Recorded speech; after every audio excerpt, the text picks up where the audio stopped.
नमस्कार। देश की तमाम फटाफट खबरों में आपका स्वागत है। खबरों के लिए आपसे निवेदन कि यदि आपने हमारे चैनल को सब्सक्राइब नहीं किया तो कृपया करके आपके अपने चैनल को सब्सक्राइब करना ना भूलें। आप सब्सक्राइब करते हैं तो हमें हिम्मत होती है सही और सच्ची खबरें आप तक पहुंचाने की। तो क्या है आज की बड़ी खबर? अडानी पर विपक्ष का जबरदस्त प्रदर्शन। जी हां, शीतकालीन सत्र में गुरुवार को 8वें दिन विपक्ष ने अडानी मुद्दे पर हंगामा किया। नेता प्रतिपक्ष राहुल गांधी व प्रियंका गांधी समेत विपक्षी सांसदों ने संसद में जबरदस्त प्रदर्शन किया। विपक्षी सांसद काली जैकेट पहनकर पहुंचे, उस पर स्टिकर लगे हुए थे। विपक्ष ने पीएम नरेंद्र मोदी और उद्योगपति गौतम अडानी के मुद्दे पर नारेबाजी की। राहुल गांधी ने कहा कि प्रधानमंत्री अडानी के खिलाफ जांच नहीं करा सकते। वहीं जैकेट पर मोदी अडानी दो नहीं एक है लिखा था। इस पर स्पीकर ने चेतावनी भी दी, लेकिन कोई फर्क नहीं पड़ा। वहीं केंद्रीय सड़क परिवहन एवं राजमार्ग मंत्री नितिन गडकरी ने लोकसभा में देश में होने वाले हादसों पर हताशा जताई है। गडकरी ने कहा कि लोगों में न तो कानून के प्रति सम्मान है और न ही डर। ऐसी समस्या है कि लोग लाल बत्ती पर गाड़ी नहीं रोकते, हेलमेट नहीं पहनते। 30,000 लोग सिर्फ इसलिए मरते हैं क्योंकि वे हेलमेट नहीं पहनते। गडकरी ने कहा कि मुझे यह स्वीकार करने में कोई झिझक नहीं है, लेकिन दुख है कि बहुत कोशिश करने के बावजूद इस साल 1.68 लाख सड़क दुर्घटनाएं हुई। इनमें से बड़ी संख्या में मौतें इसलिए हुई क्योंकि सड़क सुरक्षा नियमों का सख्ती से पालन नहीं किया गया। गडकरी ने कहा कि दिल्ली मुंबई एक्सप्रेसवे के निर्माण के कर्मियों के लिए 4 ठेकेदारों को जिम्मेदार ठहराया गया है। उनके खिलाफ सख्त कार्रवाई की जाएगी। दिल्ली हाई कोर्ट ने उन्नाव रेप केस में सजा याफ्ता और भाजपा से पूर्व विधायक कुलदीप सिंह सेंगर को मेडिकल आधार पर 2 हफ्ते की जमानत दे दी है। जस्टिस प्रतिभा सिंह की बेंच ने सेंगर को 6 दिसंबर को एम्स अस्पताल में भर्ती करने का निर्देश दिया है। कोर्ट ने स्पष्ट किया है कि सेंगर को अस्पताल से निकलने के बाद एक जान पहचान वाली जगह पर रहना होगा और इस दौरान वह पीड़िता से संपर्क नहीं कर सकेंगे। बता दें कि 20 दिसंबर 2019 को कोर्ट ने दुष्कर्म मामले में सेंगर को उम्र कैद की सजा सुनाई थी। वहीं उत्तर प्रदेश के मुजफ्फरनगर थप्पड़ कांड की आरोपी महिला शिक्षक तृप्ति त्यागी को कोर्ट से फिर झटका लगा। इलाहाबाद हाई कोर्ट महिला शिक्षक की अग्रिम जमानत याचिका खारिज कर दी है। जस्टिस दीपक वर्मा की बेंच ने जमानत याचिका खारिज करते हुए आवेदक को 2 सप्ताह में संबंधित कोर्ट में आत्मसमर्पण करने और नियमित जमानत के लिए आवेदन का निर्देश दिया है। मामला 2023 का, जब महिला शिक्षक ने कक्षा 2 के छोटे से बच्चे के छात्रों से अपने मुस्लिम दोस्त को थप्पड़ मारने के लिए कहा था और पूरे देश में इस पर हंगामा हुआ था। फिल्म पुष्पा 2 द रूल की स्क्रीनिंग के दौरान हैदराबाद के संध्या थिएटर में भगदड़ मचने से एक महिला की मौत हो गई। वहीं उसका 9 साल का बेटा घायल हो गया। पुलिस ने गैर इरादतन हत्या का केस दर्ज किया। इसमें अभिनेता अल्लू अर्जुन और संध्या थिएटर के प्रबंधक भी आरोपी है। बुधवार को पुष्पा 2 का प्रीमियर शो था। अल्लू अर्जुन बिना सूचना थिएटर पहुंच गए। उन्हें देखने के लिए भीड़ उमड़ी तो भगदड़ मच गई।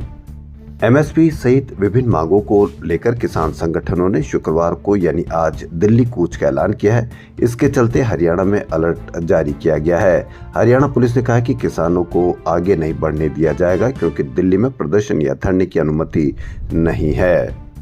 महाराष्ट्र में विधानसभा चुनाव परिणाम के 13वें दिन सरकार बन गई। गुरुवार को राज्यपाल सीपी राधाकृष्णन ने देवेंद्र फडणवीस को 21वें मुख्यमंत्री, एकनाथ शिंदे और अजीत पवार को उप मुख्यमंत्री पद की शपथ दिलाई।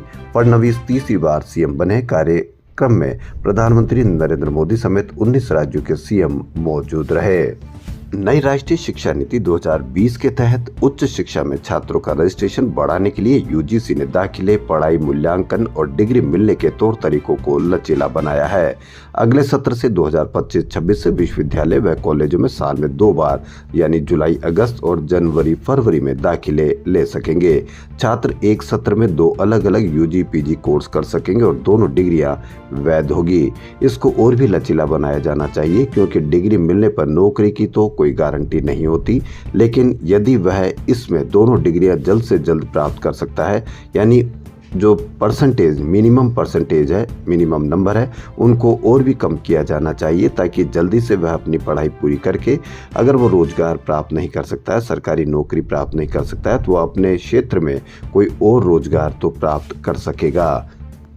अभी तक आपने गुजरात में फर्जी डॉक्टर, फर्जी जज, और भी कई चीजें आपने देखी। अब इसी की एक और क्रम में गुजरात में बॉलीवुड फिल्म स्पेशल 26 की तर्ज पर ठगों ने गांधीधाम में राधिका ज्वेलर्स और घर पर छापा मारकर 22.25 लाख नगद और आभूषण हड़प लिए। गिरोह ने 2 दिसंबर सुबह छापा मारा और दोपहर तक कार्रवाई का नाटक करते रहे। इसके बाद सरगना ने कहा कि गलत इनपुट मिल गया, आपके यहाँ कार्रवाई नहीं होनी थी। इसके बाद गिरोह चले गया। गिरोह के जाने के बाद स्टाफ ने स्टॉक मिलाया तो सोने के बिस्किट और ब्रेसलेट गायब मिले। फुटेज खंगाले तो फर्जी ईडी गिरोह की एक महिला इन्हें चुराती दिखी। तब पीड़ित ज्वेलर कच्छ एसपी सागर बागमार से मिला। पुलिस ने टीमें बनाकर पड़ताल शुरू की तो बुधवार को सरगना सहित 11 लोगों को गिरफ्तार कर लिया गया। एक आरोपी अभी तक भी फरार है। यानी कि फर्जी ईडी टीम भी गुजरात की एक ये बहुत बड़ी खबर दैनिक भास्कर की। एमएसपी सहित विभिन्न मांगों को लेकर लंबे समय से धरने पर बैठे किसान संगठनों ने आज पैदल दिल्ली कूच का ऐलान किया है। इसके चलते हरियाणा में अलर्ट जारी किया गया। पुलिस ने कहा कि किसानों को आगे नहीं बढ़ने दिया जाएगा क्योंकि दिल्ली में प्रदर्शन या धरने की अनुमति नहीं है। पंजाब बॉर्डर से लगते जिलों में अर्धसैनिक बलों की 15 कंपनियां तैनात की गई है। सुरक्षा बल वाटर कैनन, वज्र वाहन, आंसू गैस, ड्रोन और दंगा विरोधी उपकरणों से लैस है। वहीं नाकेबंदी के लिए लोहे और पत्थर के बैरिकेड्स और कंटीले तार और कीले भी मंगवाई गई है। हरियाणा के 5 जिलों में भारतीय न्याय संहिता की धारा 163 लागू की गई है। इसी बीच संयुक्त किसान मोर्चा व किसान मजदूर मोर्चा ने कहा कि शुक्रवार दोपहर 1 बजे 101 किसानों का जत्था दिल्ली रवाना होगा। गुरु तेग बहादुर सिंह के शहीदी दिवस पर कूच करने वाले जत्थे को मर्जी वड़े नाम दिया है। शंभू बॉर्डर पर किसान नेता सरवंत सिंह पंडेह ने कहा कि निहत्थे किसानों को भी दिल्ली नहीं जाने दिया तो ये नैतिक तौर पर हमारी जीत होगी। पहले जत्थे के बाद रोज एक जत्था जाएगा। हरियाणा के अतिरिक्त मुख्य सचिव ने कहा कि समस्या बातचीत से सुलझती है, सड़क पर नहीं।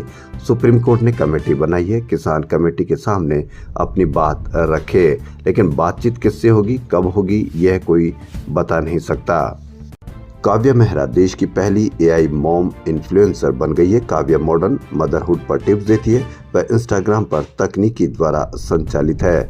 लहंगा पहनती है, खाना बनाती है, पेंटिंग करती है। उन्होंने Facebook live versus Bollywood wives की समीक्षा भी की है। खबरों फिलहाल इतना ही। यदि आपको हमारा चैनल पसंद आए तो लाइक, सब्सक्राइब और शेयर अवश्य करें। धन्यवाद।